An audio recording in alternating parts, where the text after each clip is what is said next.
দ্বিপ্রহর, মক্কা নগরী।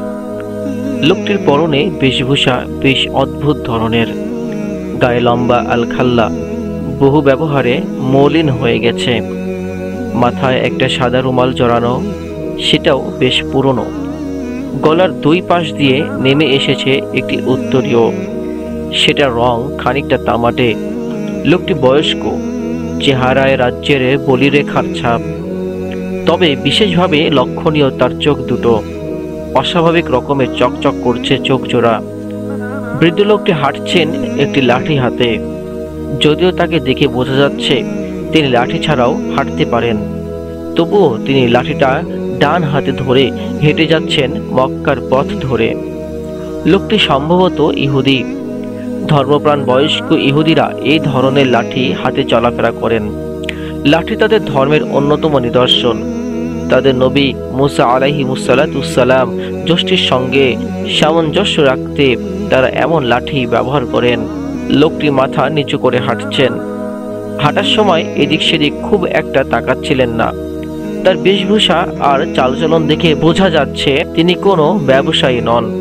এই সময়টা যদিও ব্যবসার জন্য অনুকূল নয়, তবু অনেক দূরান্তের ব্যবসায়ী পণ্য বিক্রি করতে এ সময় মক্কায় আসেন।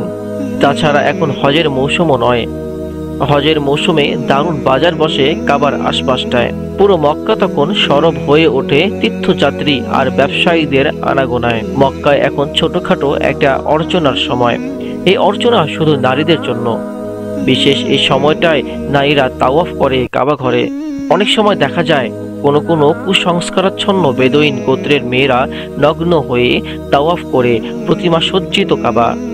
তাদের সঙ্গ দেয় তাদের স্বামী বা প্রেমিক কোনো পুরুষ।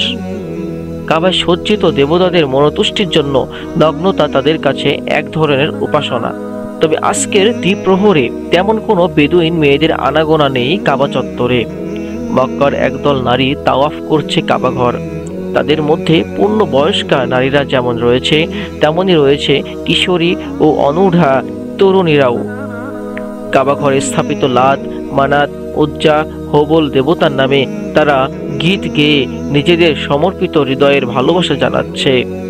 নিজেদের মনোবাসনা দেবতাদের চরণ তলে ভক্তি সহকারে অর্পণ করছে।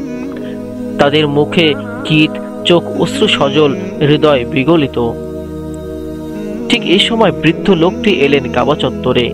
কাবার চারপাশে তাওয়াফরত নারীদের দেখে তার চোখ দুটোতে কি যেন এক চমক খেলে গেল। চত্বরের পাশে একটি উঁচু বেদিতে গিয়ে দাঁড়ালেন তিনি। পরখ করতে লাগলেন তাওয়াফরত নারীদের চলার গতি। নারীদের দলটি তার কাছাকাছি আসতেই তিনি তাদের মনোযোগ আকর্ষণের জন্য জোরে হাঁক দিলেন, হে মক্কার নারীরা।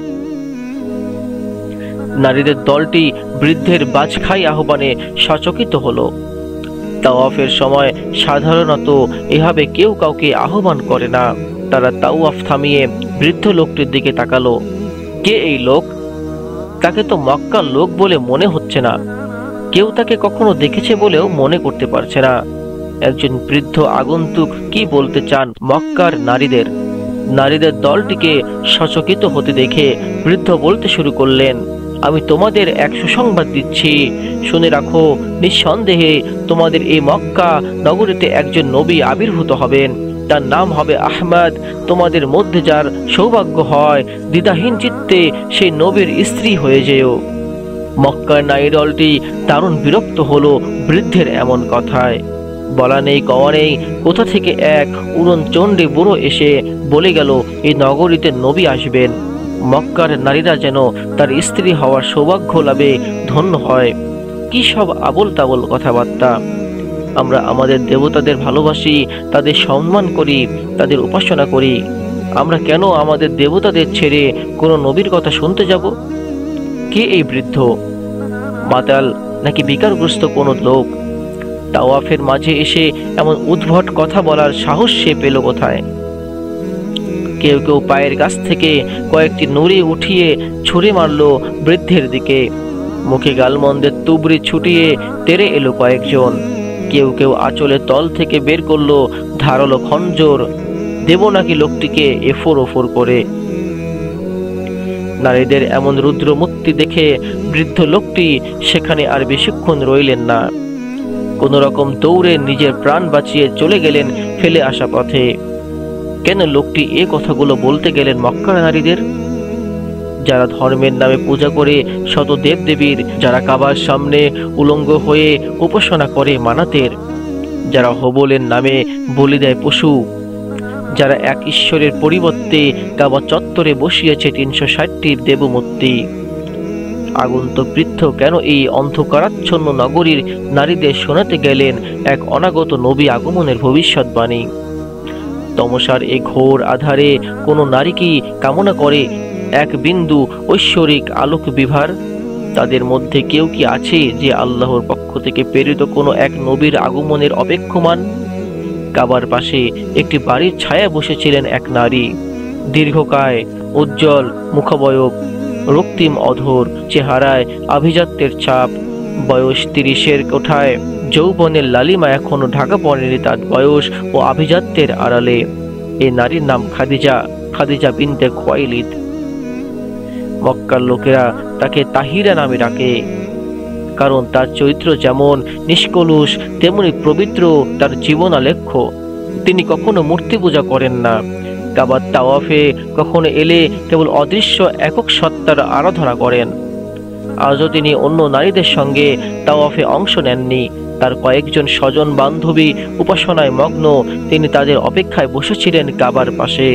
এমন সময় শুনলেন বৃদ্ধের আগমনী আহ্বান। শোনার সঙ্গে সঙ্গে তার অন্তর্মহলে শুরু হলো এক অভাবনীয় ভাঙচুর।